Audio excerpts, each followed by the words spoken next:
वर्तमान में फरीदाबाद के हालात बहुत खराब कहे जा रहे हैं। स्मार्ट सिटी बन रही है लेकिन अधिकतर 90% सड़कों पर गड्ढे ही गड्ढे हैं। स्मार्ट सिटी कहाँ है, मेरे को आप दिखाओ। फरीदाबाद के कौन से कोने में स्मार्ट सिटी दिखाई दे रही है आपको? कौन सा ऐसा कार्य इस सरकार ने किया है जिसको लेके हम ये माने? आप फरीदाबाद के एक अगर काम को उठा के देखिए, बदरपुर फ्लाईओवर हुड्डा साहब की सरकार की देन, मेट्रो हुड्डा साहब की सरकार की देन, बाईपास की बात हो, IMT की बात हो, मेडिकल कॉलेज ESI की बात हो, अस्पताल की बात हो, YMCA यूनिवर्सिटी की बात हो, कहते फरीदाबाद का एक पूरे पूर्ण स्वरूप को गुड़गांव से 4 लेन से जोड़ने की बात हो, या जो है इंडस्ट्रियल सेक्टर लाने की बात हो, IMT लाने की बात हो पिछला में, तो ये जो है एक योजनाबद्ध तरीके से उस समय फरीदाबाद को एक NCR का एक जो विकास का स्तंभ फरीदाबाद जो था उसी रूप में दोबारा से विकसित किया जाए। गुड़गांव से जो है तुलना फरीदाबाद की हो, बराबर का विकास हो, आगे बढ़े पूरा NCR। अब मगर ये पिछले 7 साल में कोई एक भी अगर कोई कार्य किया हो तो आप बताएं। बातें हैं, कहीं स्मार्ट सिटी की बात आई, कहीं मेट्रो को आगे, मगर क्या धरातल पे क्या है सर? इन समस्याओं का समाधान कैसे होगा? और इस बार तो हम फरीदाबाद बात ये हुई थी कि विकास की गंगा बहाएंगे, विकास की गंगा तो नहीं, मगर फरीदाबाद की गंदे पानी की जो है सड़कों पे गलियों में जो है बारिश के पानी की गंगा जरूर इस सरकार ने बहाने का काम किया है। ये एक जो है एक मैं समझता हूँ इस सरकार की 7 साल का विकास का प्रतीक है। तो सर फरीदाबाद के अच्छे दिन कब आएंगे? सर फरीदाबाद के अच्छे दिन कब आएंगे? अभी तो गड्ढे हैं। फरीदाबाद के अच्छे दिन ये जब सरकार जाएगी, हुड्डा साहब के नेतृत्व में कांग्रेस पार्टी की सरकार आएगी, तो फरीदाबाद का विकास की वही गति होगी, उससे भी ज़्यादा गति से फरीदाबाद के विकास की कई राज्यों के CM बदले जा चुके हैं, बीजेपी बदल रही है और चर्चा हरियाणा की भी चल रही है कि यहाँ CM बदला जा सकता है।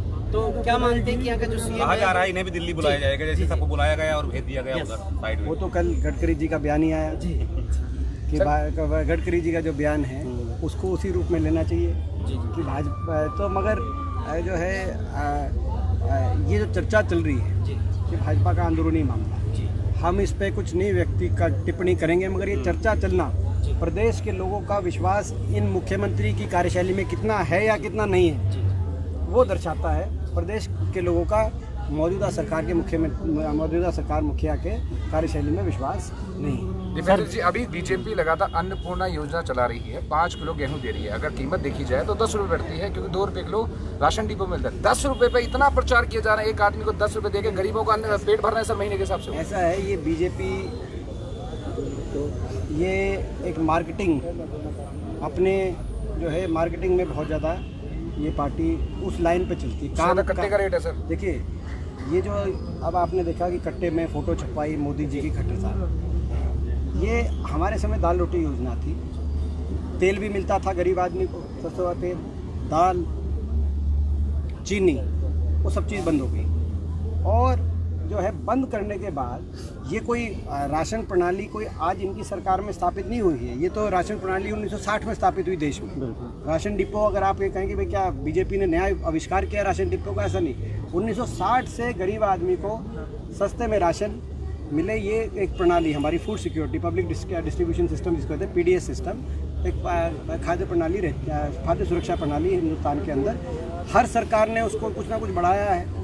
मैं इनसे पूछना चाहता हूँ, इन्होंने जो फ़ोटो लगाई मोदी जी की और खट्टर साहब की, कौन सा FCI का गोदाम इस देश में है जिसकी इन्होंने मुरम्मत कराई थी, जहाँ पे किसान से खरीद होकर और अनाज रखा जाता है? कहीं सफ़ेदी कराई हो?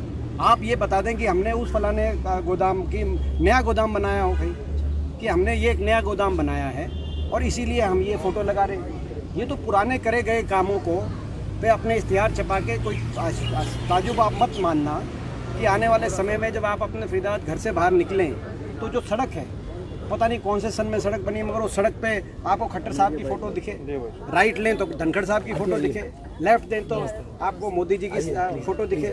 तो ये मैं समझता हूँ कि ये जो अपना इस सरकार का जो है कि भाई ये जो पुराने काम है, हर काम को ये अपने ब्रांड में लाना चाहती है। सड़कों पे अभी अनाज पे आई, क्या जो है लोग कहते हैं कि भाई खाना पानी रहना सड़कना हवा आने वाले समय में कोई होप, कोई लंबी चौड़ी बात नहीं, हवा पे भी ये ब्रांडिंग करके कि भाई बीजेपी हवा दे रही है आपको, इसलिए आप सांस ले रहे।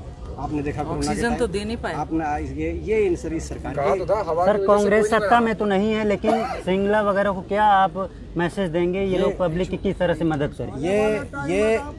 ये आप आज भी अगर आप देखें, क्योंकि जो कार्यालय देखा मैंने खुद स्वयं अपनी तरह, जो लखनजिया जो कार्यालय है उस पे आज भी आप ज़्यादा भीड़ आप पाएंगे अगर आप उसकी तुलना करें जो लोग सत्ता में हैं। फरीदाबाद की बात कर रहा हूँ, विधायक जी के यहाँ उतने वो लोग नहीं दिख रहे जितने लखन के यहाँ हैं। आप खुद आप एक सही फोटो मैंने नहीं देखा है। आप इसकी आप फोटो और तस्वीर चलाएं, हम आपको खुले में निमंत्रण देते हैं। आप कोई भी दिन जो एक डेली रूटीन का होता है तो वो आप यहाँ से फोटो खिले, वहाँ से वीडियो चला के दिखाएं। इससे पता चलता है कि लोगों का विश्वास कहाँ है। और सफेदर पार के नारे में थोड़ा बहुत पूरे देश में एक माहौल प्रदेश में बनाया गया, लोगों का भ्रम टूट चुका। अगली बार मैं मानता हूँ कि चुनाव की आप आवश्यकता नहीं, हरियाणा में लोगों का मन बन चुका है। जो आप कह रहे हैं कि मुख्यमंत्री जी को हटाने की बातें चल रही है, चाहे वो उसका प्रतीक है। सर कोरोना में टीम दीपेंद्र ने बहुत काम किया था, काफ़ी तारीफें मिली थी, तो कैसे काम किया, क्या सोच के काम किया सर, इस बारे में बताइए। जो इंसानी फ़र्ज़ था, हम सब ने वो इंसानी फ़र्ज़ निभाया और यही मैं समझता हूँ महामारी के समय यही सभी का जिम्मेदारी रहती है। ठीक है, थैंक यू। धन्यवाद।